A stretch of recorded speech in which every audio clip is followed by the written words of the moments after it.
The depth gauge read 12,000 feet and climbing.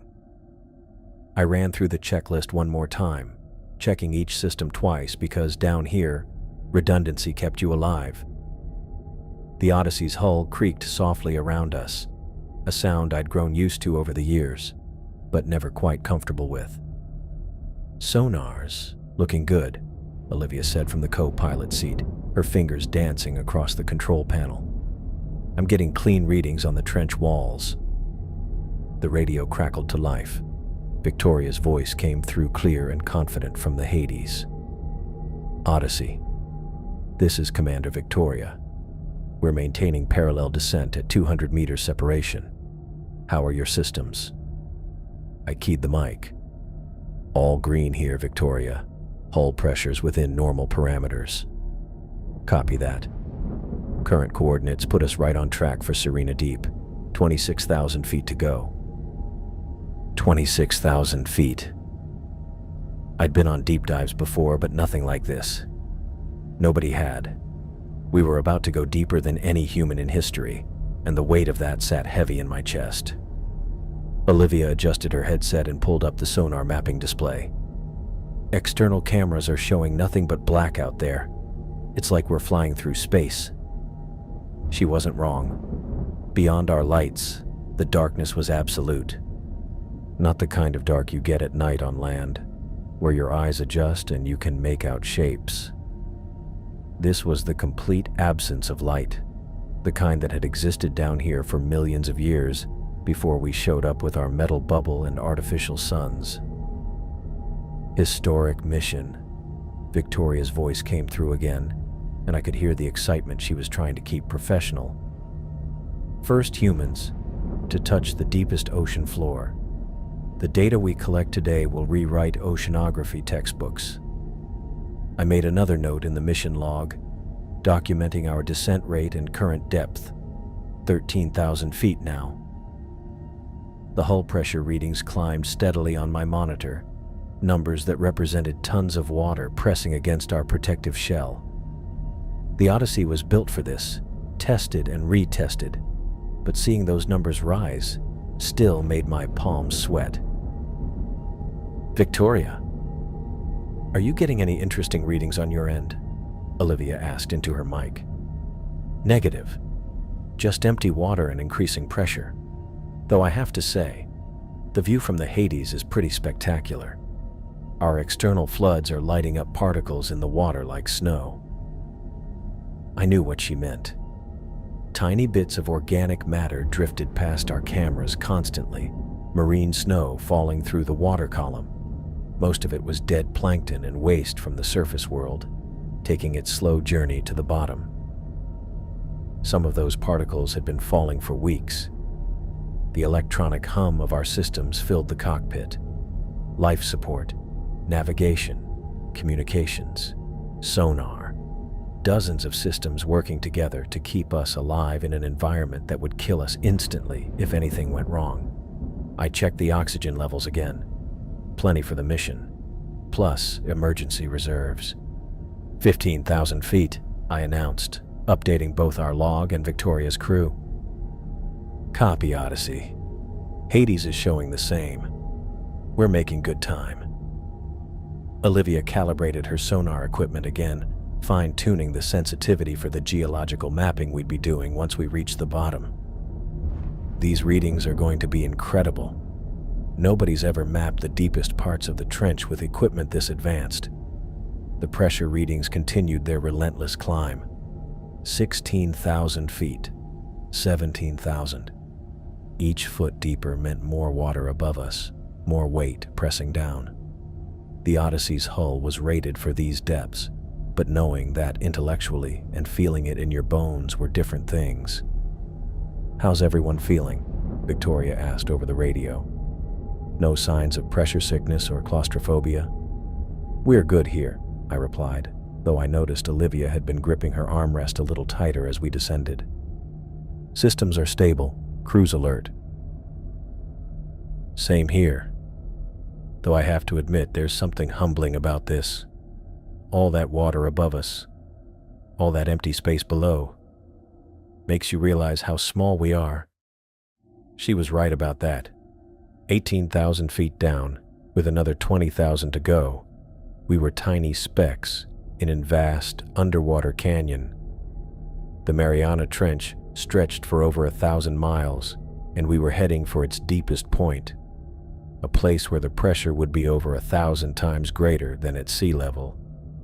Olivia's sonar pinged steadily, mapping our descent path and the trench walls around us. I'm starting to get some interesting geological features on the scope. Looks like there are some unusual formations about 5,000 feet below us. What kind of formations? Victoria's voice carried new interest. Hard to tell from this distance. Could be rock outcroppings, maybe some kind of sediment buildup. We'll get better resolution as we get closer. I made another log entry, noting the sonar contacts. Everything we saw down here would be new to science. Every rock formation, every geological feature, every bit of data we collected would be the first human observation of this place. 20,000 feet. The numbers on my depth gauge seemed almost unreal. We were deeper than most mountains were tall, in a place where the pressure could crush a human body in milliseconds. Only the Odyssey's titanium hull and carefully engineered systems stood between us and instant death. Odyssey, Hades. I'm seeing some interesting readings on my instruments too, Victoria reported. Looks like the trench floor is more complex than the satellite data suggested. That's why we're here, I said into the mic. To see what the satellites can't. The radio crackled with static for a moment before clearing. Communication got trickier as we went deeper, though our systems were designed to handle it.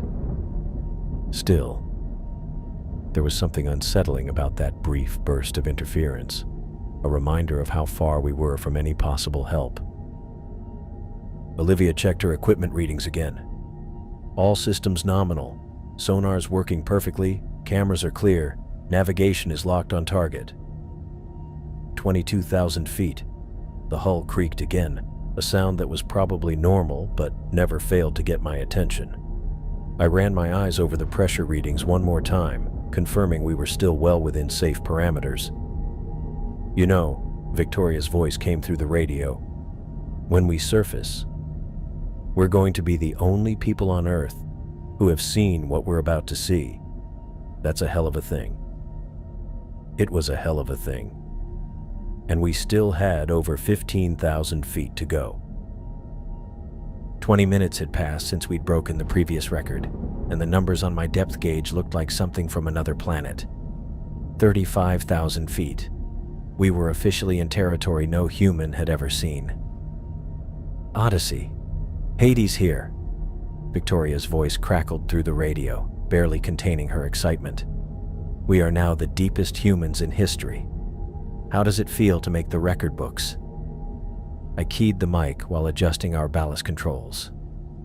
The Odyssey responded sluggishly at these depths, every movement requiring more deliberate input. Pretty surreal, Victoria. External pressures climbing past our design specs, but we're still well within safety margins. Copy that. This is what we came for. Olivia hunched over her sonar display, tracking the Hades position relative to ours.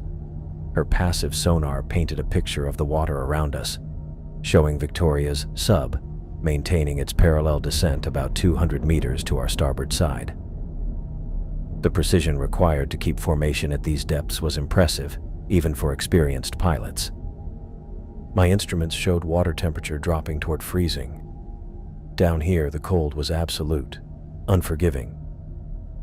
No sunlight had touched this water in geological time, and it felt ancient in a way that made my skin crawl. Something drifted past our external cameras, a translucent jellyfish pulsing with blue bioluminescence. Then another, this one trailing long tentacles that glowed like fiber optic cables. These creatures lived their entire lives in crushing darkness, generating their own light in a world where photons from the surface never penetrated. Getting some beautiful footage of deep-sea life, I reported, making another entry in the mission log. Every observation down here was a first. Every creature we documented, every geological feature we mapped, every temperature reading we recorded was new to human science. Olivia fine-tuned her sonar sensitivity, sweeping the water below us in methodical patterns. Her equipment could penetrate much deeper than our lights, painting acoustic pictures of the trench floor still miles beneath us. "Daniel," she said, her voice carrying a strange note. "I'm getting something weird on the scope." I glanced over at her display. "What kind of weird?" "There's a signature about 3 miles below us. It's big." "How big?" She adjusted the gain, trying to get a clearer reading. "Really big, and it's moving." I leaned over to look at her screen. The sonar return showed a long, undulating shape near the bottom of the trench. As we watched, it shifted position with slow, rhythmic movements. "Could be a geological feature," I suggested. "Maybe some kind of sediment flow or underwater current." "No, look at the pattern." Olivia traced the movement with her finger. "It's too regular, too deliberate. This thing is alive." The shape on her screen moved again, a serpentine motion that covered hundreds of meters. Whatever was down there, it was massive beyond anything in the biology textbooks. I grabbed the radio. "Victoria, are you seeing this? Olivia's got something interesting on sonar." "Negative, Odyssey. What are you tracking?" "Large biological signature, approximately 3 miles below our current position. Movement pattern suggests it's alive." Static filled the channel for a moment before Victoria's voice came back, sharp with interest. "How large are we talking?" Olivia checked her readings again, calibrating the scale to make sure she wasn't misreading the data. "At least several hundred meters in length. Maybe more. The resolution gets fuzzy at this range." "Several hundred meters?" Victoria's excitement was obvious even through the radio interference. "That would make it the largest living creature ever documented. Can you get more detailed readings?" I watched the sonar signature continue its slow, undulating movement along the trench floor. The pattern was hypnotic, almost rhythmic, like breathing or swimming motion slowed down to geological time. "I think we should maintain our current descent path," I said into the mic. "Observe from a safe distance. See what we can learn without disturbing it." "Agreed," Olivia said, her eyes fixed on the display. "Whatever this thing is, it's been down there a long time. We don't want to spook it." The creature, and I was becoming convinced it was a creature, continued its slow movement across the bottom of the deepest place on Earth. Every few minutes, it would shift position, covering distances that would take us several minutes to traverse in the Odyssey. "This is incredible," I murmured, updating the mission log with our discovery. "We're looking at something that's probably never been seen by human eyes." Olivia nodded, her fingers dancing across the sonar controls to maintain tracking. "The size readings are consistent. This thing is enormous. It makes blue whales look like minnows." The radio crackled again. "Odyssey, I want those detailed readings as soon as possible. This could be the discovery of the century." I stared at the sonar display, watching the massive signature continue its ancient dance in the crushing darkness below. Whatever was down there had been living in this abyss for who knew how long, in a world of absolute cold and pressure that would kill any surface creature instantly. "Copy, Victoria. We'll keep tracking and see what else we can learn." The numbers on my depth gauge continued climbing as we descended toward our historic encounter with something that shouldn't exist. I keyed the mic, keeping my voice steady, despite the knot forming in my stomach. "Victoria, I recommend we maintain passive observation only. We don't know how this thing might react to active scanning." "Negative, Odyssey." Her response came back sharp and immediate. "We need precise measurements and species identification. This is the discovery of the century, and I'm not going back to the surface with fuzzy sonar readings." Olivia glanced at me, her fingers still tracking the massive signature on her display. The thing continued its slow, hypnotic movement along the trench floor, completely unaware of our presence 3 miles above. "Victoria, listen," I said into the radio. "We're dealing with an unknown species that survived at crushing depths for who knows how long. Aggressive scanning could be interpreted as a threat." Static crackled through the channel before her voice returned, carrying that tone I'd heard from military officers before, the one that meant the discussion was over. "Daniel, I appreciate your caution, but my training qualifies me to make tactical decisions about potential threats. We're going active." "That's not what I'm suggesting. Hades is switching to active sonar array. Stand by for detailed readings." I looked over at Olivia, who was watching her screen with growing anxiety. The creature's signature pulsed slowly on her display, its movements still following that same rhythmic pattern. Whatever was down there had been undisturbed for longer than human civilization had existed. "Victoria, please reconsider. We don't need active scanning to activating high-powered array now. This should give us everything we need." The radio went quiet, except for the background hum of electronics. I checked my depth gauge. 38,000 feet. We were deeper than any humans in history, about to make contact with something that had never encountered our species. Olivia's hands tightened on her controls. "Daniel, I don't like this. The signature's been stable for the past 20 minutes.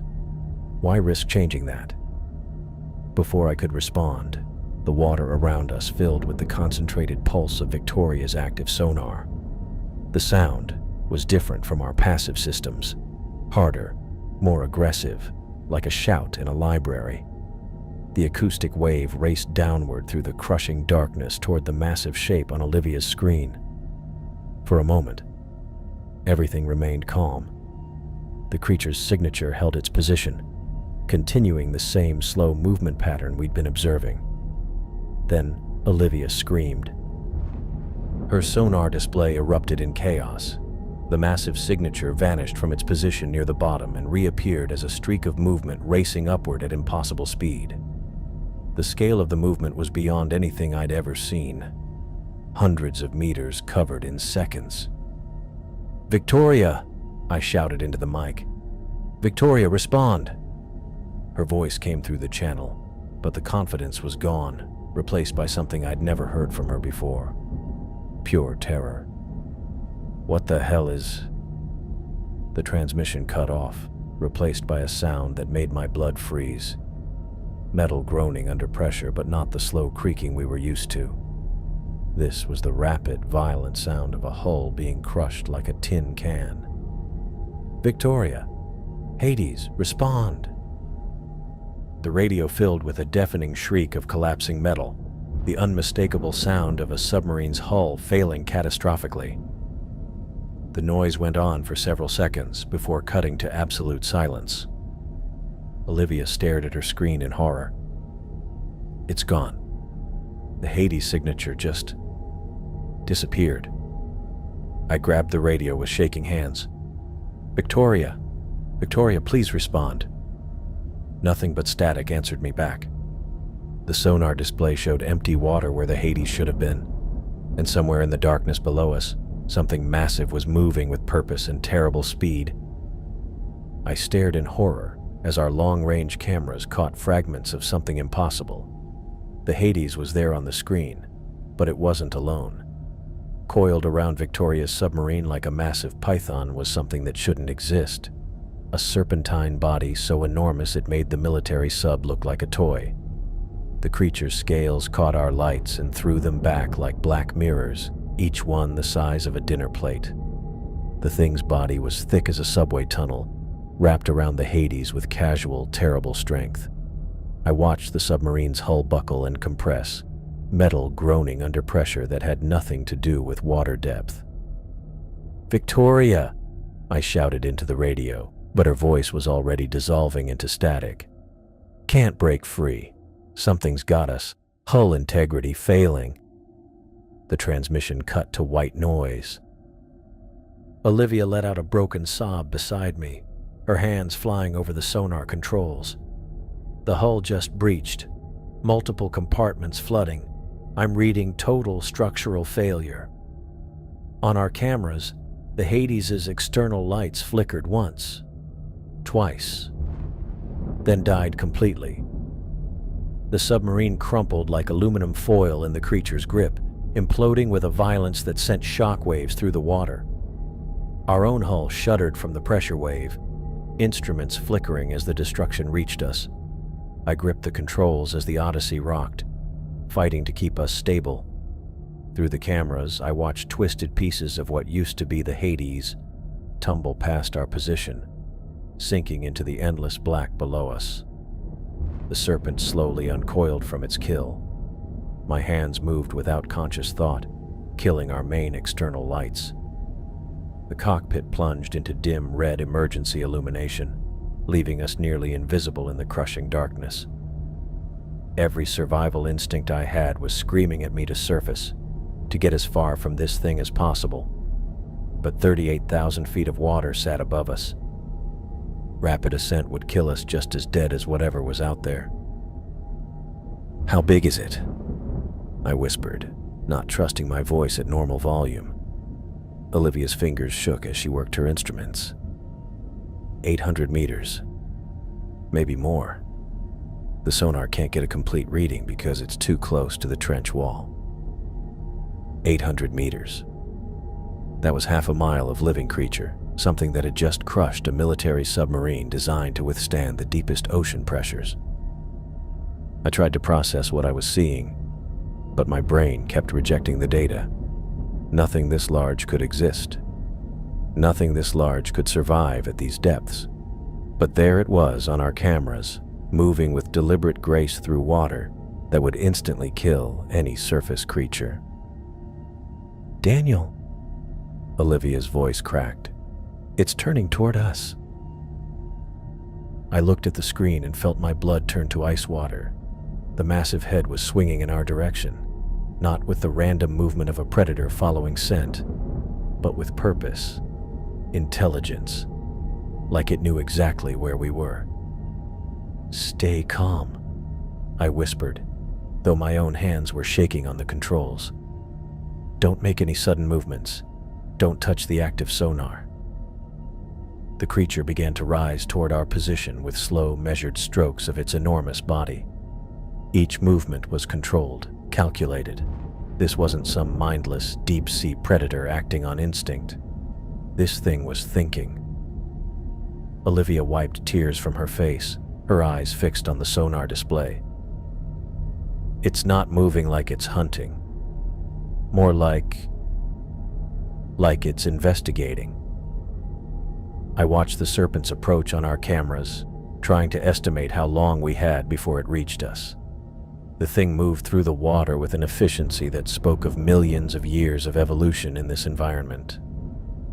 Every stroke of its body was perfectly adapted for life in the crushing depths. "What do we do?" Olivia whispered. I stared at the screen, watching 800 meters of ancient predator rise through the darkness toward our tiny metal bubble. Victoria was dead. Her crew was dead. The Hades was scrap metal falling toward the bottom of the deepest place on Earth, and we were next. "We wait," I said, my voice barely audible. "We stay quiet, and we wait." The serpent continued its deliberate ascent, growing larger on our cameras with each passing second. In the red emergency lighting, Olivia's face looked pale as bone, her eyes wide with terror as she tracked the creature's approach. Whatever was coming for us had been down here long before humans ever looked at the ocean. It had survived in crushing darkness and pressure that would kill us instantly. It had just destroyed the most advanced deep-sea vehicle ever built, like it was nothing more than an annoyance. And now it was coming to see what we were made of. The serpent's massive head filled our entire viewport, blocking out everything else in the universe. I couldn't move, couldn't breathe, couldn't do anything except stare as this impossible thing positioned itself directly in front of our cockpit, with movements that were too precise, too deliberate for something that size. A single eye aligned perfectly with our viewing window. It was the size of a compact car, maybe bigger, glowing with swirling patterns of blue and gold that moved like living galaxies beneath the surface. The bioluminescence pulsed in slow waves, creating depths within depths that seemed to go on forever. I tried to look away and found I couldn't. The patterns were hypnotic, drawing me in like I was falling into them. Olivia pressed herself back against her seat, a broken whimper escaping her throat. Her hands gripped the armrests so tight her knuckles had gone white. But she couldn't look away either. None of our training had prepared us for this. Nothing could have prepared us for this. The eye studied us through the transparent barrier, and I felt something I'd never experienced before. The weight of truly ancient intelligence. Not just old, but ancient in a way that made human civilization feel like a brief flicker. This thing had been here when the continents were still forming, when the first primitive cells were learning to divide in primordial oceans. The luminous depths seemed to contain entire galaxies of moving light, spiraling patterns that shifted and changed as I watched. Blue fire traced along golden veins, creating constellations that formed and dissolved in endless cycles. It was beautiful in a way that hurt to look at, like staring directly into something my brain wasn't equipped to process. No malice came from the creature. That was the strangest part. I'd expected rage, hunger, territorial aggression, something I could understand. Instead, there was only curiosity, assessment, like it was trying to figure out what we were, what we wanted, whether we belonged here. Olivia's breathing came in short, panicked gasps beside me. "Daniel," she whispered, her voice barely audible. "What is it doing?" I couldn't answer, couldn't form words. This wasn't some mindless deep-sea predator acting on instinct. This was something infinitely older and more intelligent than anything science had ever imagined. The eye moved slightly, tracking from me to Olivia and back again, and I realized we were being evaluated by something that had witnessed the planet's formation. The serpent remained perfectly motionless except for that slow tracking movement. Its massive form blocked out all external light, leaving us in a bubble of bioluminescent glow that painted everything in shifting blues and golds. The creature's presence filled the water around us, a weight that had nothing to do with physical mass. Olivia's sonar equipment registered something that made her gasp. "Its heartbeat," she whispered, staring at her instruments. "I'm picking up its heartbeat." I glanced at her display and saw the readings. Slow, powerful pulses that vibrated through the water like distant thunder. Each beat was separated by long seconds, the rhythm of something that measured time in geological epochs rather than human moments.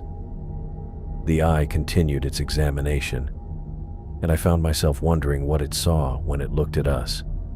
Two tiny creatures in a metal shell, invaders from a world of light and air, trespassing in a realm that had been dark and silent for millions of years. We must have seemed impossibly fragile, impossibly brief, like mayflies that lived and died in the span of a single breath. The bioluminescent patterns shifted again, creating new configurations of light that seemed almost like language. Not words, but something deeper than words, older than speech. I felt like I was looking at thoughts made visible, consciousness expressing itself in ways that had nothing to do with sound or symbol. Olivia's whimpering had stopped. She sat frozen in her seat, tears streaming down her face as she stared into that impossible eye. Her sonar equipment continued tracking the creature's vital signs. recording data that would rewrite every biology textbook ever written, if anyone ever believed it. The serpent's head tilted slightly, a movement so massive it sent pressure waves through the water that rocked our hull. The eye never left us, never blinked, just continued its patient evaluation of these strange visitors to its domain. I understood then that we were in the presence of something that had ruled these depths since before complex life existed on Earth. A guardian, maybe, a witness, something that had watched the rise and fall of countless species while remaining unchanged in the eternal darkness. The creature's heartbeat pulsed through the water again, slow and steady as tectonic movement. Each beat reminded me how small we were, how brief our lives, how little we understood about the world we thought we knew. And still, that massive eye watched us with ancient patience, waiting to see what we would do next. The pressure hit my mind like a physical blow, but not painful. More like diving too deep too fast, except the sensation was happening inside my skull. The serpent's gaze didn't just look at me, it reached into me. No words came through the water or the hull, no sound at all. But suddenly my head was full of things that weren't mine, images, feelings, memories that stretched back so far they made human history look like a single heartbeat. I saw the Earth when it was young and violent, continents grinding against each other while volcanoes painted the sky red, oceans boiling with primordial chemistry, lightning splitting the atmosphere every few seconds.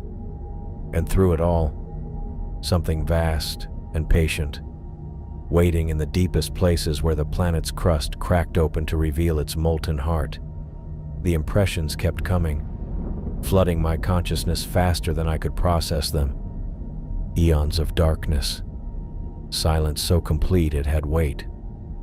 The slow dance of tectonic plates shifting across geological time while this thing slept in trenches that opened and closed like breathing. I felt its awakening, not recent, but ancient beyond measure. The first stirrings of awareness as simple cells learn to divide in the crushing depths, watching, waiting, guarding something I couldn't quite grasp, some fundamental truth about the deep places that predated everything I thought I knew about life on Earth. The creature's intelligence pressed against mine, and I realized how small my thoughts were. Human consciousness was a candle flame compared to this bonfire of ancient knowing. It had been here when the first complex organisms crawled from the sea. It had watched species rise and fall while remaining unchanged in its eternal vigil. Victoria's sonar ping echoed through the shared memory, but not as sound, as violation. The aggressive pulse had torn through water that had been undisturbed for millennia, a violent intrusion into sacred silence. I felt the creature's response, swift and absolute. Not malice, but judgment. The Hades had challenged its dominion with noise and light, treating the deep as something to be conquered rather than respected. The serpent's elimination of Victoria's submarine played out in my mind from its perspective. Calculated. Necessary. The way a human might swat a wasp that threatened their home. No anger, just the removal of something that didn't belong. But we were different somehow. Our quiet dissent, our passive observation, these had been noted and evaluated. The creature's attention turned to our intentions, weighing our worthiness to witness what no human was meant to see. I felt it probing the edges of my consciousness, examining my motivations with the patience of something that measured time in geological epochs. Olivia sat frozen beside me, tears streaming down her face, but I couldn't tell if she was experiencing the same contact or just paralyzed by terror. The psychic connection felt intensely personal, like the creature was speaking directly to me while she remained outside the conversation. The impressions shifted, showing me glimpses of the deep that no sonar could map. vast caverns carved from living rock, passages that connected ocean trenches across continents, places where the planet's original secrets still pulsed with ancient power. This thing wasn't just a creature living in the depths. It was the guardian of something fundamental, something that had been hidden since the world began. I understood then that humanity had been trespassing without knowing it. Every deep-sea expedition, every probe sent into the abyssal plains, every attempt to map the ocean floor, we'd been walking through someone else's cathedral, tracking mud across sacred ground. The contact intensified, and I felt the weight of millions of years pressing against my thoughts. The creature had witnessed the birth of consciousness itself, had watched intelligence emerge from chaos and complexity. It knew things about the nature of life that science hadn't even begun to ask questions about. But there was something else in the shared memory, something that made my blood run cold. We weren't the first humans to find this place. Others had come before, in vessels that now lay crushed and forgotten in trenches so deep they might as well be on another planet. The serpent remembered them all, their lights, their noise, their presumption that the deep belonged to them. Most had been eliminated quickly, efficiently, the way Victoria's crew had been destroyed, but a few had been deemed worthy of witness, allowed to see and remember before being sent back to the surface with knowledge that would haunt them forever. The creature's judgment focused on me now, evaluating something I couldn't name. My respect for the unknown, maybe. My willingness to observe, rather than conquer. The fact that I'd tried to stop Victoria's aggressive scanning, tried to maintain the reverence this place demanded. Time stretched like taffy during the contact. Seconds felt like hours while the ancient intelligence examined every corner of my consciousness, weighing my worthiness to carry its secrets back to the world above. I felt naked under that scrutiny, every thought and motivation laid bare before something that had perfected the art of judgment across millions of years.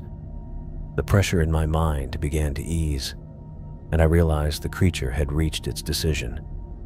We would be allowed to leave. Not because we were harmless, nothing that descended into its domain was truly harmless, but because we had shown the proper respect for forces beyond our understanding.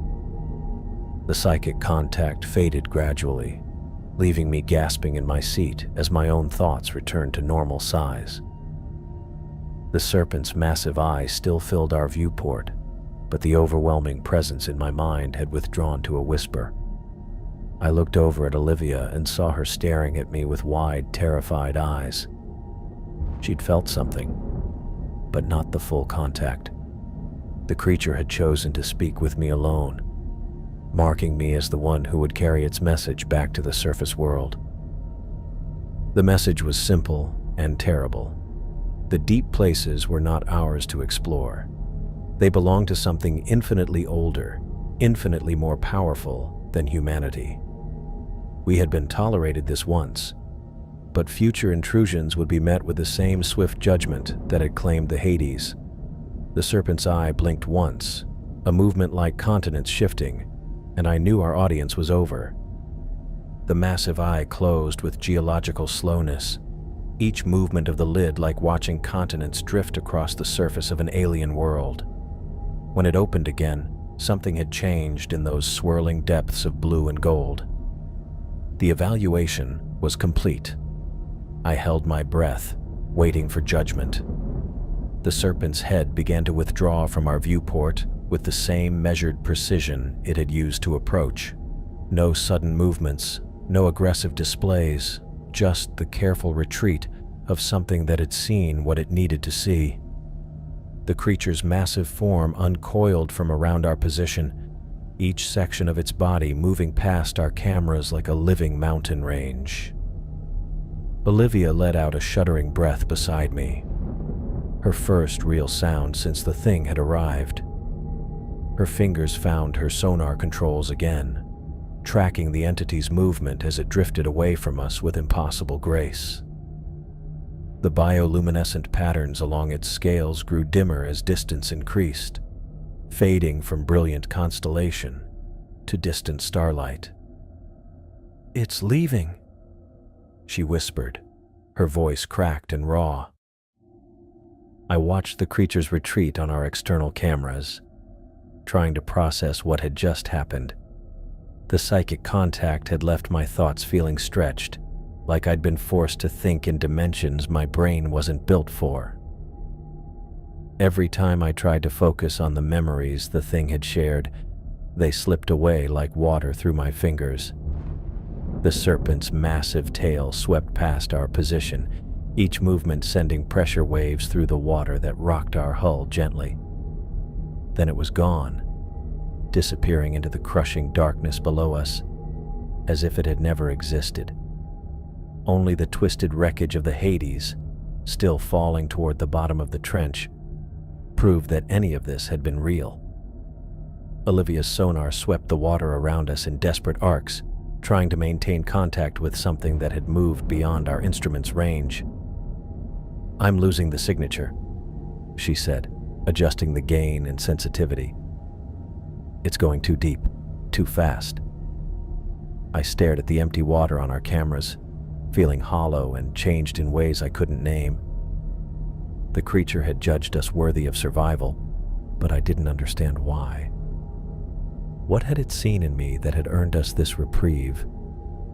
What had made us different from Victoria and her crew? My hands were still locked around the controls, knuckles white from gripping them during the encounter. I forced my fingers to relax, feeling pins and needles as blood flow returned. Every muscle in my body ached like I'd been holding myself rigid for hours instead of minutes. "Daniel." Olivia's voice was barely audible. "What did it want?" I opened my mouth to answer and found I had no words. How could I explain contact with something that had existed since the planet was young? How could I describe the weight of intelligence that measured time in geological epochs? The memories the creature had shared were already fading, leaving behind only impressions of vast age and patient watching. "I don't know," I said finally. I think it was deciding whether we belonged here." Olivia wiped tears from her cheeks with the back of her hand, leaving streaks on her face. "And Victoria?" The question hung in the air between us. I thought about the aggressive sonar pulse, the violation of ancient silence, the presumption that the deep belonged to us. The creature's response had been swift and absolute, not malice, but judgment. "Victoria made noise," I said. "Challenged it. We just watched." The cockpit fell silent except for the electronic hum of our systems. Life support, navigation, communications, all the technology that kept us alive in this hostile environment. But after what we'd just experienced, our most advanced equipment felt primitive, like stone tools compared to the consciousness we'd encountered. I checked our depth gauge. 38,000 feet. We were still at the bottom of the deepest place on Earth, sitting in water that would crush us instantly if our hull failed. The creature was gone, but the environment remained just as deadly. "We need to surface," I said, my voice sounding strange in my own ears. "Our oxygen won't last forever." Olivia nodded, her hands moving over her instruments with mechanical precision. "All systems show green. Hull integrity is good. We can begin ascent whenever you're ready." I initiated the emergency ascent protocols, feeling the Odyssey respond sluggishly to the controls. Our ballast tanks began venting water, creating the positive buoyancy we needed to rise through miles of crushing darkness. The ascent would take hours, a slow, careful journey back to a world that suddenly felt impossibly distant. The numbers on my depth gauge began their gradual descent. 37,000 feet. 36,000. Each foot upward was a step back toward normalcy, toward a reality where ancient guardians didn't exist in the deepest places of the ocean. But I knew I would never be the same. The creature's contact had marked me somehow, left me carrying knowledge that felt too large for my human consciousness. I could feel it pressing against the edges of my thoughts, trying to surface. But every time I reached for it, the memories slipped away like smoke. Olivia checked her sonar one more time, sweeping the water below us for any sign of the massive signature. "Nothing," she said. "It's like it was never there." Except for the wreckage of the Hades still falling toward the bottom of the trench. Except for the 3 crew members who would never see the surface again. Except for the footage and data that would prove we'd encountered something that shouldn't exist. The Odyssey continued its slow rise through the crushing darkness, carrying us away. 3 hours of silence stretched between us like a physical weight. The only sounds in the cockpit were the steady hum of life support and the occasional ping from our navigation system. I kept my eyes on the pressure readings, watching the numbers drop with mechanical precision as we climbed through water that grew marginally less crushing with each passing minute. 25,000 feet, still deeper than anything humans had explored before this mission, but it felt like we were racing toward the surface compared to where we'd been. The Odyssey responded better at these depths, her controls more responsive as the water pressure eased its grip on our hull. Olivia hadn't moved from her position in over an hour. She sat hunched over her sonar display, occasionally reaching up to wipe tears from her cheeks with the back of her hand. The screen showed empty water around us, no massive signatures, no impossible creatures, just the normal scatter of marine snow drifting through the water column. I checked the decompression schedule again, making sure we weren't ascending too quickly. Rapid decompression could kill us just as dead as staying in the deep, and after what we'd witnessed, I wasn't taking any chances with our equipment. Every system had to function perfectly for the next several hours, or we'd join Victoria and her crew at the bottom of the trench. The memory of that massive eye kept surfacing in my thoughts, along with fragments of the psychic contact that felt too large for my brain to hold. Every time I tried to focus on what the creature had shown me, the images slipped away like water through my fingers. But the feeling remained. The weight of ancient intelligence. The sense that I'd been fundamentally changed by something beyond human comprehension. My hands moved over the controls automatically, adjusting our ascent rate and monitoring hull stress. 20 years of deep-sea experience guided my actions while my mind struggled to process what had happened in the crushing darkness below. Everything I'd studied, every scientific principle I'd built my career on, had been rewritten in the span of minutes. The radio crackled with another transmission from the surface support team. "Odyssey, this is Recovery 1. Please confirm your current depth and estimated surface time." I keyed the mic, keeping my voice steady. "Recovery 1. We're at 25,000 feet and climbing. Estimate surface arrival in approximately 9 hours." "Copy that, Odyssey.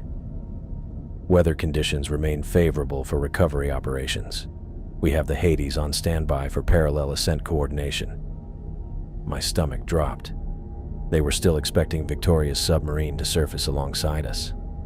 The support team had no idea that the Hades was twisted wreckage scattered across the bottom of the deepest place on Earth, its crew crushed to death by something that shouldn't exist. "Recovery 1, I said carefully. "We've lost contact with the Hades. Last communication was at 38,000 feet. Static filled the channel for several seconds before the response came back, sharp with concern. "Odyssey, please clarify. Are you reporting a communication failure or actual loss of the vessel?" I looked over at Olivia, who had turned to watch me with hollow eyes. How could I explain what had happened? How could I tell them that an ancient guardian of the deep had judged Victoria's crew unworthy and eliminated them with casual efficiency?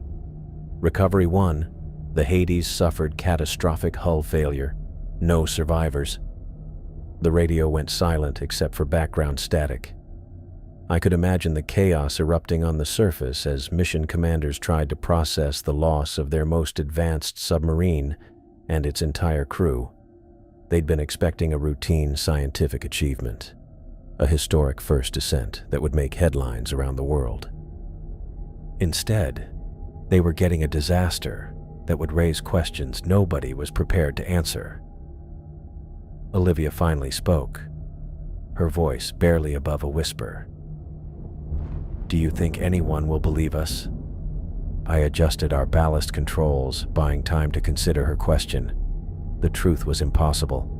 An 800-meter serpent that had existed since the planet was young, possessing intelligence that made human consciousness look primitive by comparison.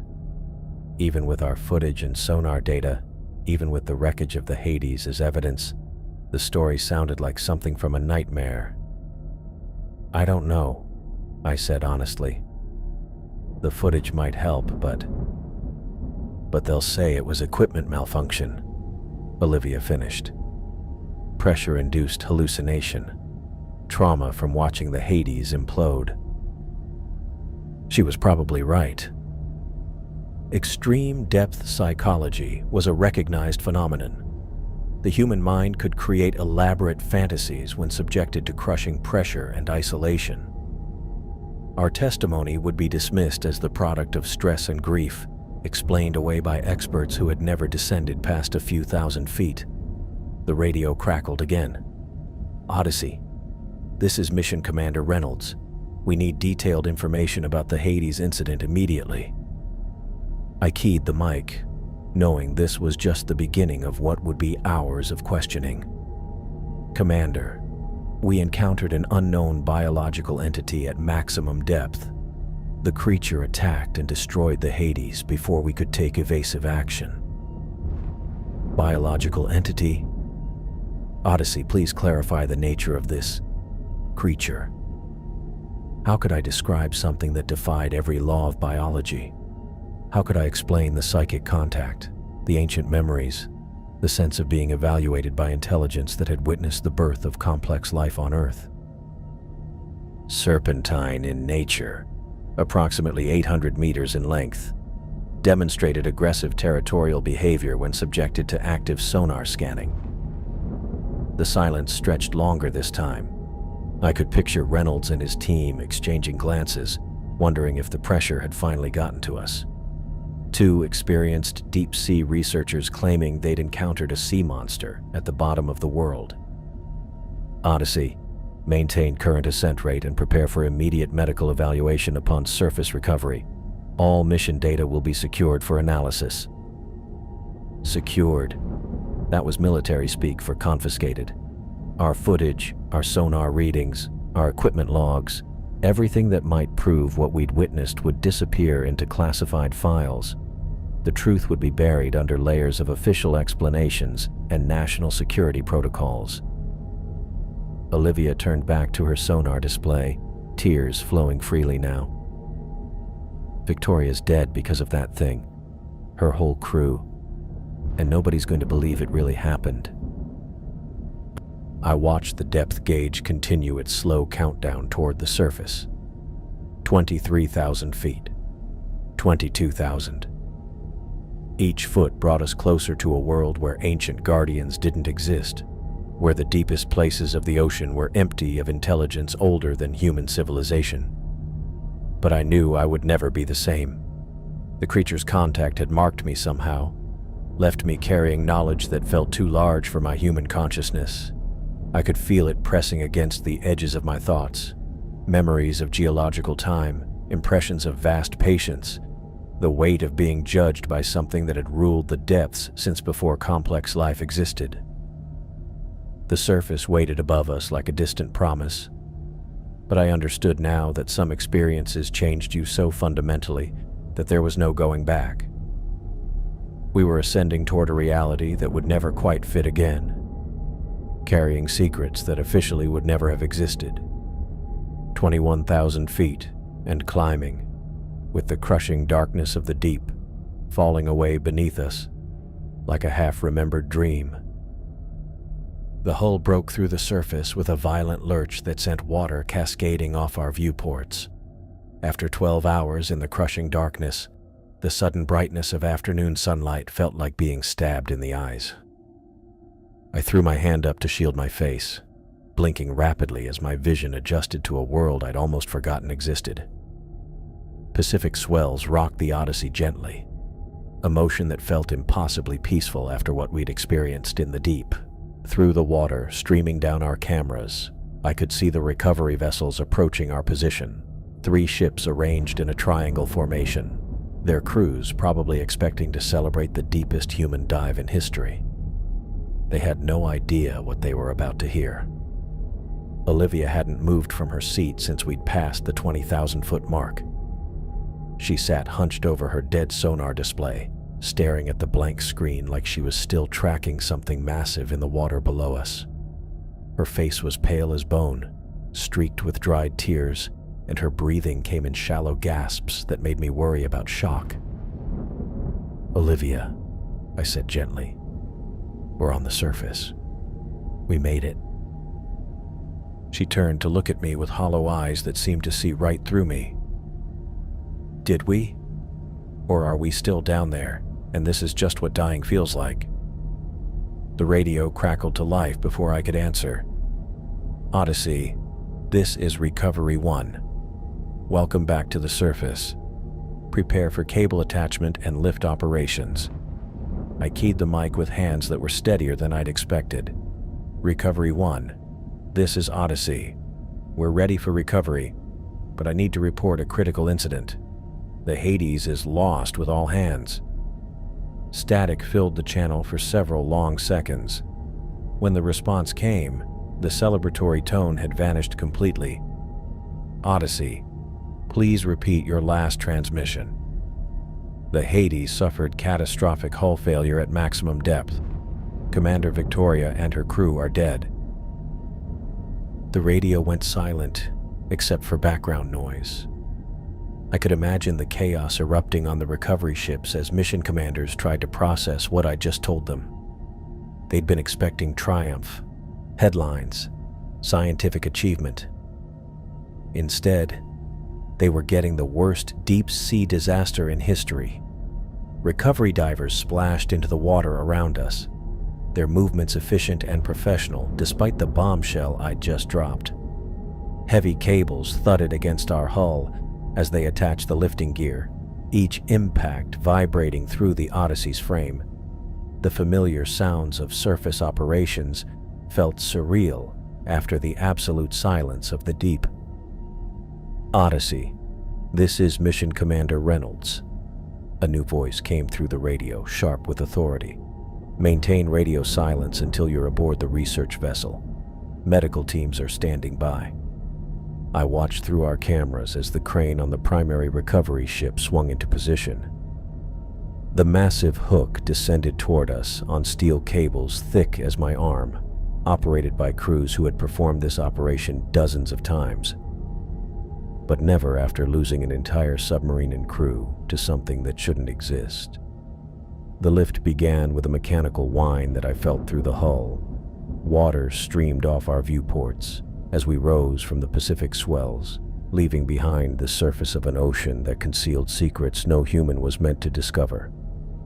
The afternoon sun painted everything in golden light that seemed impossibly bright after the bioluminescent glow of the serpent's eye. Olivia finally spoke as we swung over the deck of the research vessel. "They're not going to believe us." She was probably right. Our story sounded like something from a nightmare. An ancient guardian destroying the most advanced submarine ever built. Psychic contact with intelligence older than complex life on Earth. Even with our footage and sonar data, even with the evidence we'd collected, the truth was too impossible for most people to accept. The Odyssey settled onto the deck with a solid thunk that marked the end of our journey to the deepest place on Earth. Through our viewports, I could see dozens of crew members gathering around our submersible, their faces mixing curiosity with concern. Medical teams wheeled gurneys into position, while technical specialists prepared to download our data systems. Recovery crews began the process of opening our hatch, their tools working against seals that had held back crushing pressure for 12 hours. Each mechanical sound brought us closer to having to explain what had happened in the crushing darkness below, to describing an encounter that would challenge everything science thought it knew about life in the deep ocean.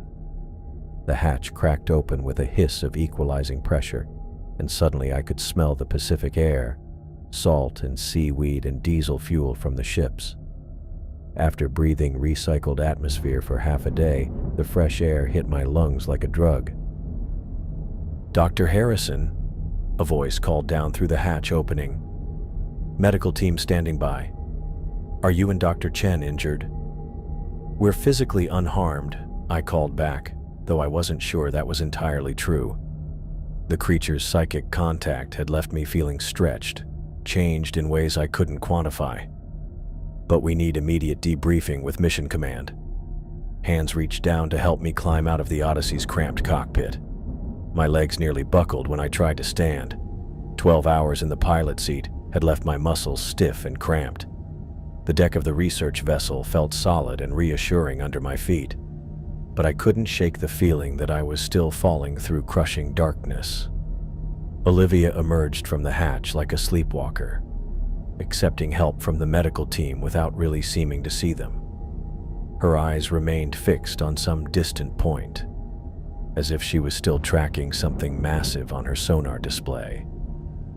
The medics guided her toward a waiting gurney, speaking in calm, professional tones about routine post-dive examinations. Mission Commander Reynolds approached me with quick, purposeful strides.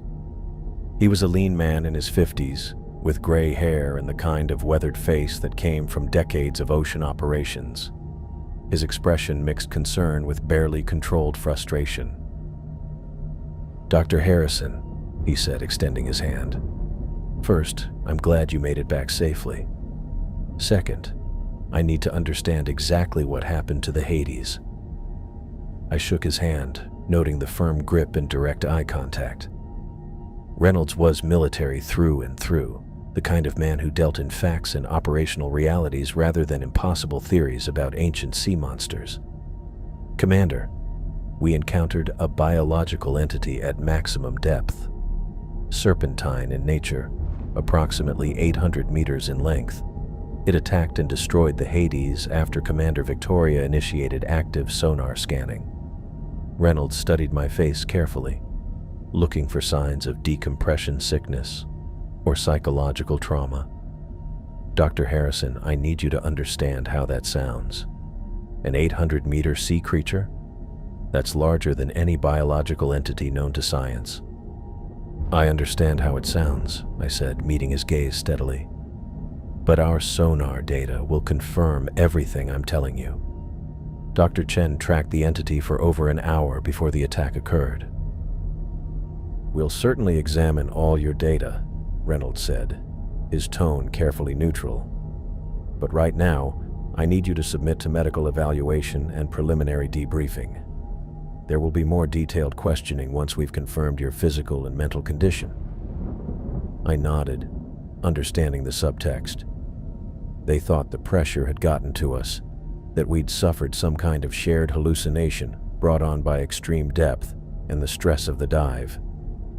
Our testimony would be filtered through assumptions about human psychology under crushing pressure. Medical technicians approached with monitoring equipment, preparing to check us for decompression sickness and other dive-related injuries. But I noticed other figures moving around the Odyssey, men in unmarked uniforms who were already disconnecting our data storage systems and camera equipment. "Commander," I said, watching the technicians work, "I want to ensure that all our recordings and sonar data are preserved exactly as recorded. The evidence of what we encountered is crucial for—" "Dr. Harrison," Reynolds interrupted, his voice carrying new authority. "All mission data will be secured and analyzed by appropriate specialists. Your primary concern right now should be your health and recovery." The word "secured" sent a chill down my spine. I'd worked with military operations before, and I knew what that meant. Our footage, our sonar readings, our equipment logs, everything that might prove what we'd witnessed was about to disappear into classified files. One of the unmarked technicians approached Reynolds and spoke quietly in his ear. The commander's expression didn't change, but I caught him glancing at me with new interest. Whatever they'd found in our preliminary data, it was significant enough to warrant special attention. "Dr. Harrison," Reynolds said, "I'm going to have you escorted to the medical bay for evaluation. Dr. Chen will be examined separately to ensure independent testimony about the incident. Separately. They were going to isolate us, prevent us from coordinating our stories or supporting each other's account of what had happened.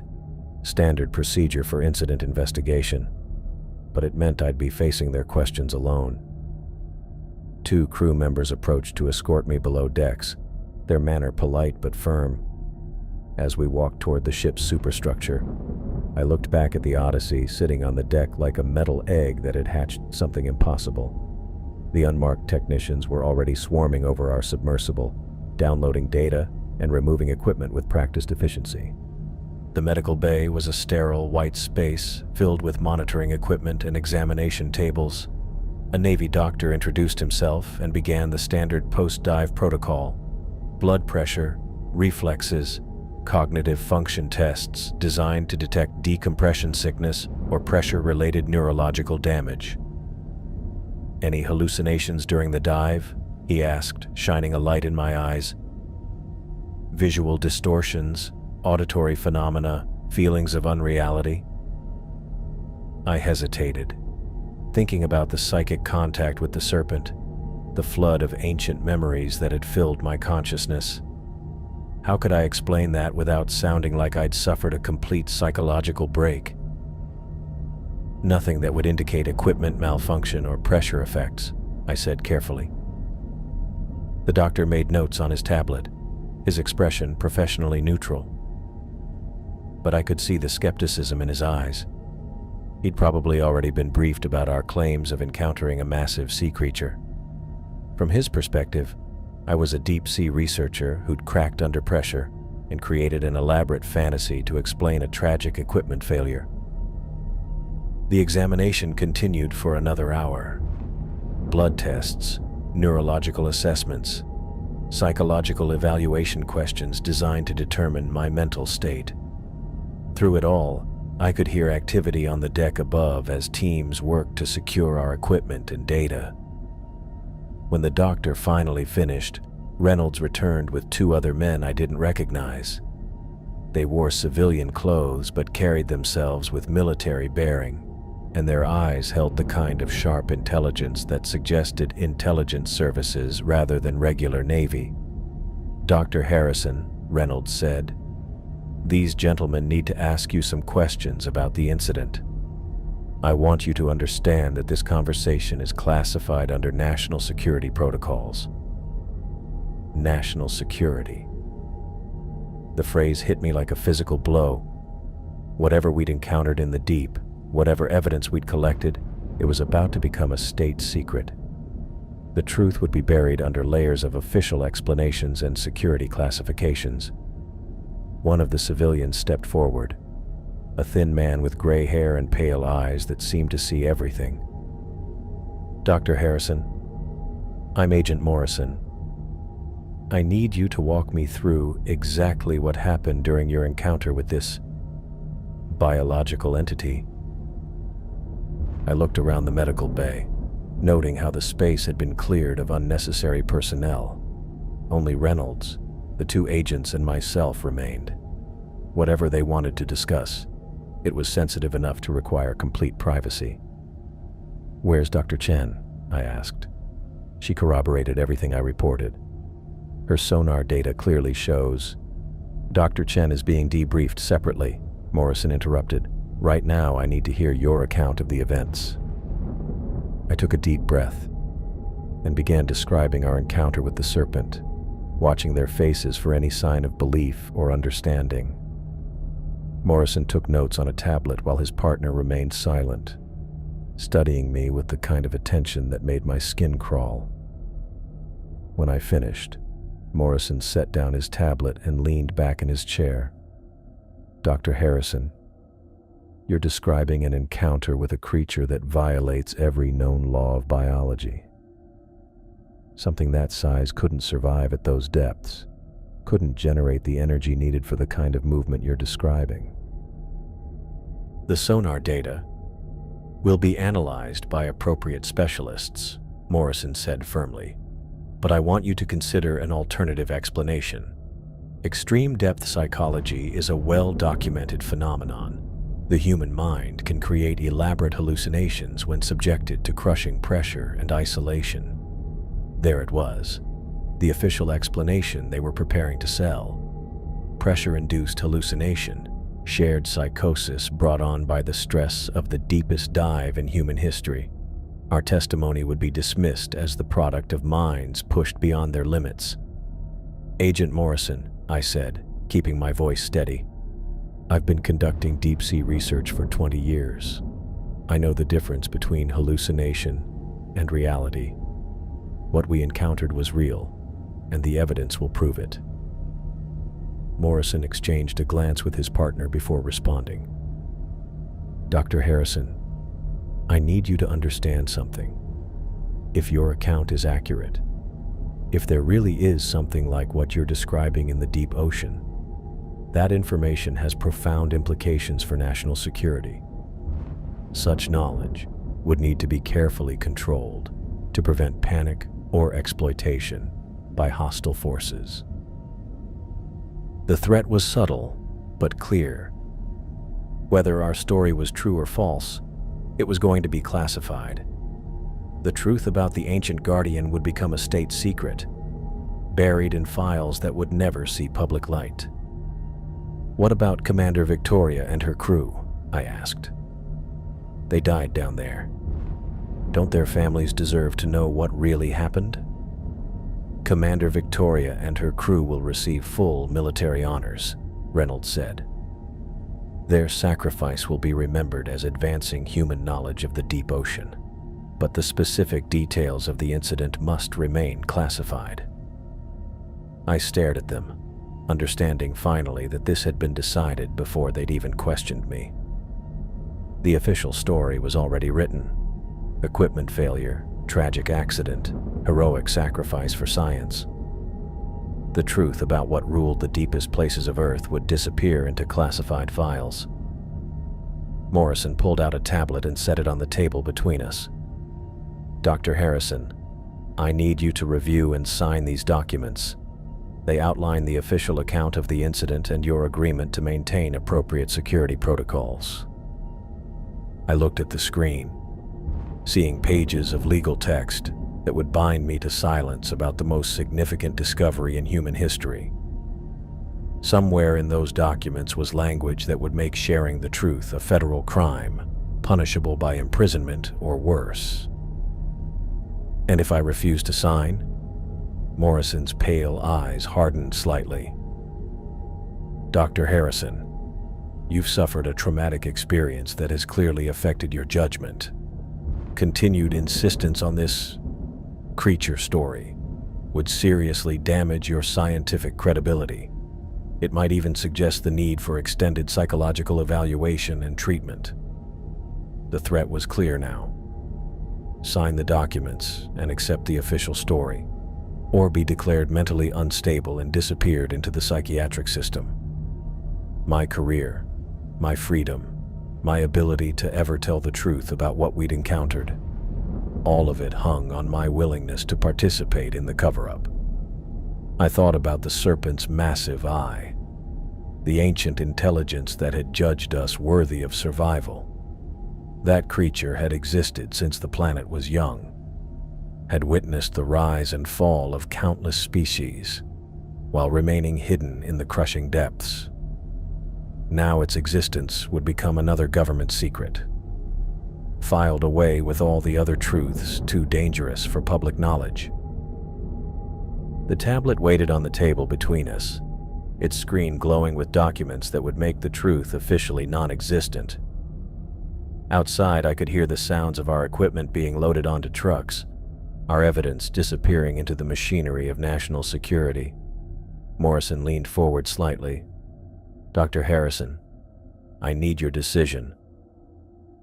The secure debriefing room had no windows, just white walls and fluorescent lighting that made everything look sterile and artificial. I'd been escorted here after breakfast by 2 crew members who wouldn't meet my eyes, their silence telling me everything I needed to know about how this conversation was going to go. 3 new faces sat across from me at a metal table, military officials who'd arrived sometime during the night via helicopter.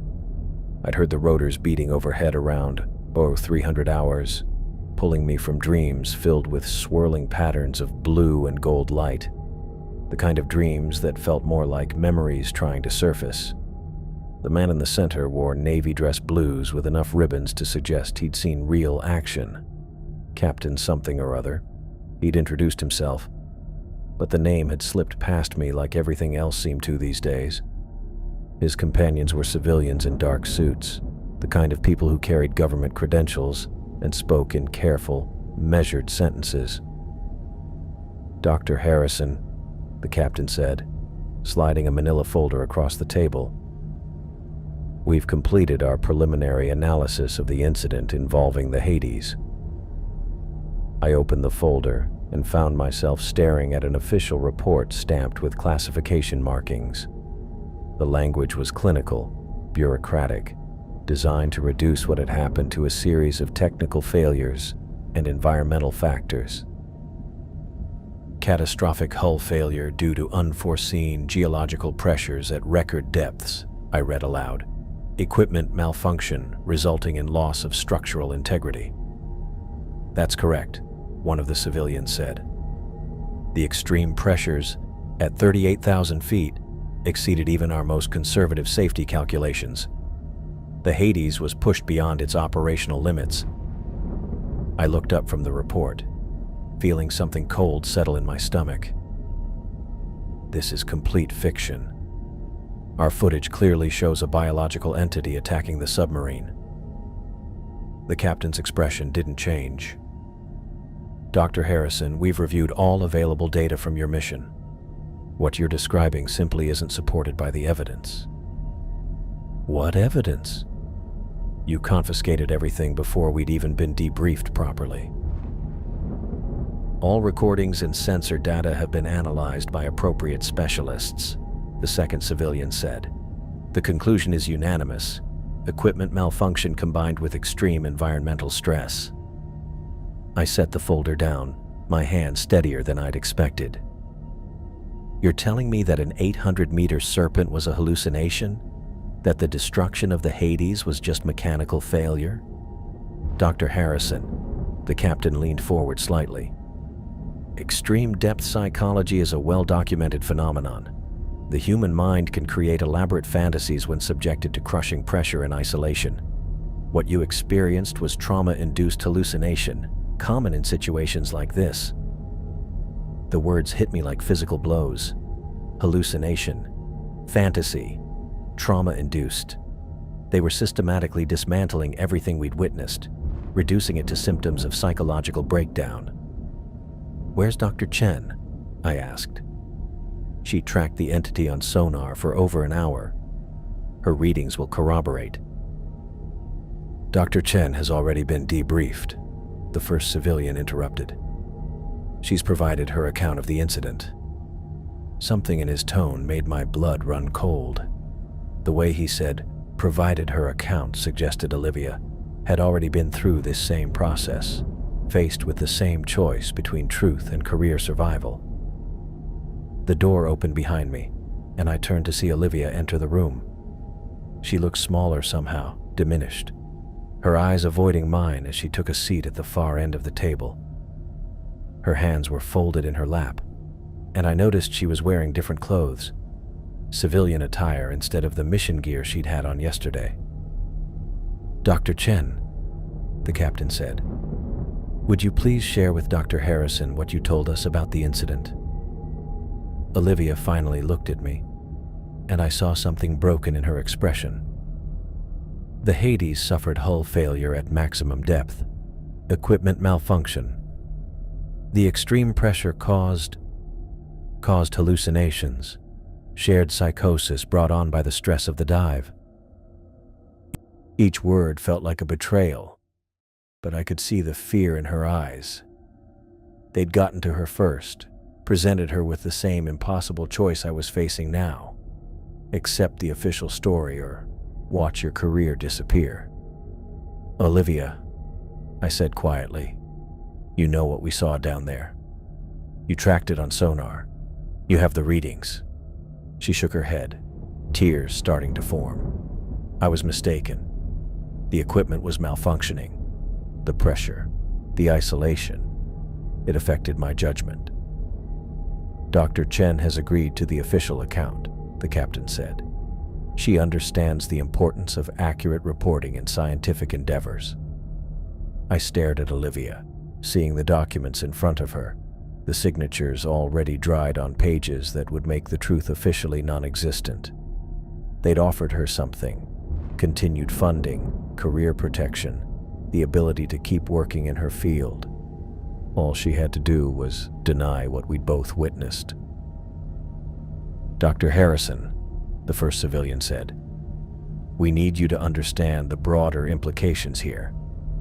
If your account were accurate, if there really was some kind of massive unknown species in the deep ocean, that information would have profound consequences. Such knowledge could cause widespread panic about deep-sea exploration, the second civilian added. It could damage public confidence in oceanographic research, affect maritime commerce, even impact national security. The captain opened another folder, revealing documents covered in legal text. We're prepared to offer you the same consideration we've extended to Dr. Chen. Continued research opportunities, full pension benefits, letters of recommendation for future positions. I looked at the papers, understanding what they represented. A comfortable lie in exchange for my silence. The chance to continue my career as long as I never spoke about the most significant discovery in human history. And if I refuse? The room fell silent for a moment. The captain exchanged glances with his companions before responding. Dr. Harrison, you've suffered a traumatic experience that has clearly affected your judgment. Continued insistence on this creature story would seriously damage your scientific credibility. Colleagues would question your mental stability. Research institutions would be reluctant to fund projects led by someone who claims to have encountered sea monsters. The threat was subtle but clear. Accept the official story or watch my reputation destroyed. My career ended. My ability to ever work in oceanography again eliminated. What about Victoria and her crew? I asked. They died down there. Don't their families deserve to know what really happened? Commander Victoria and her crew will receive full military honors, the captain said, his voice carrying genuine respect. They died advancing human knowledge of the deep ocean. Their sacrifice will be remembered and honored. But not the truth about how they died. The truth, Dr. Harrison, is that they pushed the boundaries of human exploration and paid the ultimate price. The specific technical details of the hull failure are less important than their courage and dedication. I stared at the documents waiting for my signature, pages that would transform the ancient Guardian into equipment malfunction, reduce psychic contact with geological intelligence to pressure-induced hallucination. The serpent's massive eye, the flood of memories spanning millions of years, the weight of being judged by something older than complex life on Earth, all of it would become officially non-existent. Olivia spoke again, her voice barely audible. Daniel, please, just sign the papers. We can't fight this. I looked at her, seeing the defeat in her posture, the way she'd already accepted that some truths were too dangerous to tell. They'd broken her first, used her as an example of what cooperation looked like. Dr. Harrison, the first civilian said, we need your decision. The helicopter that brought us here is scheduled to depart in 30 minutes. We can either take these signed documents back to Washington, or we can begin the process of having you evaluated for psychological fitness. The choice was simple and terrible. Sign the papers and live with the lie, or refuse and face the consequences of challenging forces far more powerful than any deep-sea creature. I thought about the Serpent's contact, the ancient intelligence that had judged us worthy of survival. That creature had existed since the planet was young, had witnessed the rise and fall of countless species while remaining hidden in the crushing depths. It had shared memories of geological time, shown me truths about the nature of consciousness that science hadn't even begun to understand. Now those memories would become state secrets, filed away with all the other discoveries too dangerous for public knowledge. The captain slid a pen across the table. Dr. Harrison. I picked up the pen, feeling its weight in my fingers. Such a small thing to carry such enormous consequences. With a few signatures, I could make the truth disappear, transform the most significant encounter in human history into a bureaucratic footnote about equipment failure. Olivia watched me with desperate eyes, silently pleading for me to make the choice that would let us both continue our lives. The officials waited with professional patience, confident that self-preservation would win out over principle. I looked down at the documents, seeing pages of legal text that would bind me to silence about what ruled the deepest places of Earth. Somewhere in that language was my agreement to never speak about ancient guardians, psychic contact, or intelligence that measured time in geological epochs. The pen felt heavier with each passing second, weighted with the knowledge that some truths were too large for the world to accept. The coffee had gone cold hours ago, but I kept sipping it anyway, the bitter taste matching my mood as I stared at the Pacific monitoring feeds on my computer screen. Surface conditions normal, wave height 2 to 3 feet, water temperature within seasonal parameters, all the data points that meant absolutely nothing when you knew what lived beneath those peaceful swells. My hand moved across another sketch without conscious direction, charcoal pencil, tracing the familiar curves of that massive eye. I'd drawn it hundreds of times over the past 6 months, trying to capture the swirling patterns of blue and gold that had burned themselves into my memory. The bioluminescent galaxies that had moved like living thoughts beneath the surface of something ancient, beyond measure. The observatory was supposed to be my fresh start. Dr. Daniel Harrison, disgraced oceanographer, reinventing himself as an astronomer in the mountains of Montana. Except I never looked through the telescope anymore. The stars felt too distant, too cold, when my mind was still trapped 38,000 feet below the Pacific surface. Another email notification popped up on my screen, probably another rejection from a research institution, another polite explanation that my recent psychological difficulties made me unsuitable for their programs. The academic community had closed ranks with impressive efficiency once word spread about my breakdown following the Hades incident. Equipment malfunction, they said. Pressure-induced hallucination. Shared psychosis brought on by extreme depth stress. I deleted the email without reading it. The sketches covered every available wall space in my small office. Dozens of attempts to recreate what no human eyes were meant to see. Mathematical equations filled the margins. Calculations of age based on evolutionary timelines. Estimates of intelligence development across geological epochs. Numbers that suggested the creature I'd encountered had been conscious when the first complex cells were learning to divide. My phone buzzed with a text from my sister in Denver. Haven't heard from you in weeks. Everything okay? Everything was not okay. Everything had been fundamentally wrong since the moment that ancient intelligence had pressed against my consciousness and shown me truths too large for human understanding. but I couldn't explain that to Sarah without sounding like exactly what the official reports claimed I was, a broken man clinging to impossible fantasies. I typed back, "Fine, just busy with research." Research. That was a generous term for what I was doing. Obsession was more accurate. I monitored every deep-sea expedition report, scanned oceanographic journals for any mention of unusual sonar contacts or unexplained equipment failures, looking for signs that someone else had encountered the Guardian, that I wasn't the only person on Earth carrying this knowledge. The Pacific feeds showed nothing but empty water, but I knew better. Somewhere in those depths, something older than human civilization moved through crushing darkness with patient intelligence. The serpent had judged me worthy of survival, marked me with contact that had changed the fundamental structure of my thoughts. I could feel it sometimes, pressing against the edges of my consciousness like a half-remembered dream. Sleep brought the worst of it. Dreams that felt more like memories, visions of geological time stretching back to when the continents were still forming. I'd wake exhausted, my mind stretched by contact with intelligence that measured existence in epochs rather than years.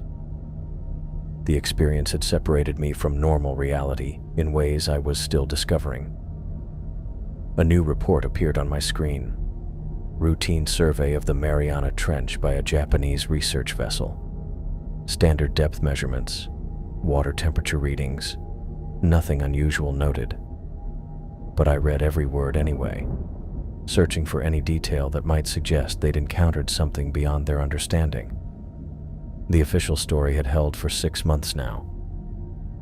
The Hades had suffered catastrophic hull failure due to extreme pressure at record depths. Commander Victoria and her crew had died advancing human knowledge of the deep ocean. Tragic accident. Heroic sacrifice. Case closed. Olivia had signed the papers. I'd watched her do it, seen the defeat in her eyes as she chose career survival over truth. She was back at Woods Hole now, leading routine coastal surveys and never speaking about what we'd witnessed together. The few times I'd tried to contact her, she'd refused to take my calls. I'd refused to sign. Walked out of that debriefing room carrying the weight of truth that no one wanted to hear. Within a month, my funding had been revoked. Research positions dried up as word spread about my psychological instability.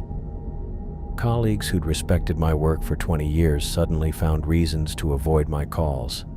The isolation was supposed to break me, force me to accept their version of reality. Instead, it had given me time to think, to process what had happened in the crushing darkness of the deepest place on Earth. The creature's contact had left me changed in ways that went beyond memory. I could feel its presence sometimes, a whisper of ancient consciousness that reminded me I wasn't alone in carrying this knowledge. My computer chimed with another monitoring alert. Seismic activity detected near the Puerto Rico Trench. Magnitude 3.2. Probably nothing. The ocean floor was constantly shifting, adjusting to pressures that had been building for millions of years. But I made a note anyway, adding it to the growing file of anomalies I'd been tracking. The sketches stared down at me from the walls, dozens of attempts to capture something that existed beyond the normal spectrum of human perception. Each drawing was slightly different, showing new details as my memory processed the encounter. The eye had been more than just an organ of sight. It had been a window into consciousness that predated everything I thought I knew about intelligence. Outside my window, the Montana landscape stretched toward distant mountains under a sky full of stars I no longer bothered to observe. The telescope sat unused in the corner, its lens cap gathering dust. What was the point of studying distant suns when I'd encountered something far more significant right here on Earth? Another Pacific monitoring station updated its readings. All normal, all peaceful. all completely ignorant of what moved in the crushing depths below the reach of their instruments. I picked up my pencil and started another sketch, my hand moving automatically across the paper. This time I tried to capture the moment of contact, the instant when ancient intelligence had pressed against my consciousness and shared memories of geological time. The weight of being judged by something that had witnessed the birth of complex life itself. The coffee was definitely cold now, but I kept drinking it anyway. Caffeine was the only thing that kept the dreams at bay, the visions of serpentine movement through eternal darkness. Sleep meant contact with memories too large for human consciousness, experiences that left me exhausted and changed each time I woke. My phone buzzed again. Another text from Sarah. "Daniel, I'm worried about you. Maybe you should come visit for a while." I stared at the message, thinking about what it would be like to sit in her living room and pretend everything was normal, to make small talk about weather and work, while carrying the knowledge that humanity shared this planet with intelligence older than our entire species. To smile and nod while my mind processed contact with something that had ruled the depths since before complex life existed. "Thanks, but I'm fine here," I typed back. The lie came easily now. I'd been practicing it for 6 months, perfecting the art of appearing functional while my entire understanding of reality had been rewritten. The official report said I'd suffered a psychological break, and maybe they were right. Maybe contact with ancient consciousness was indistinguishable from madness. But the sketches on my walls were real. The memories of psychic contact were real. The knowledge that something vast and patient watched from the deepest places of Earth was real, whether anyone else believed it or not.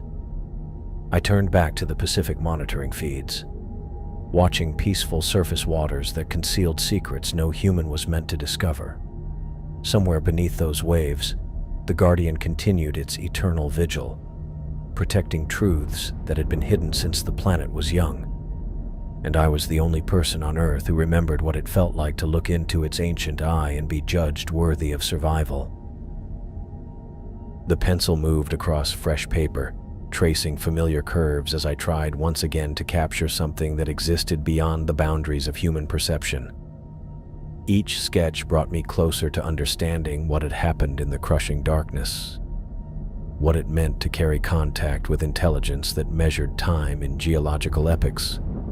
The coffee was cold, the night was long, and the truth remained buried under layers of official denial. But I kept drawing anyway, kept monitoring the feeds, kept searching for signs that someone else had encountered what ruled the deepest places of our world. Because some knowledge was too important to let die, even if carrying it meant living forever separated from normal reality.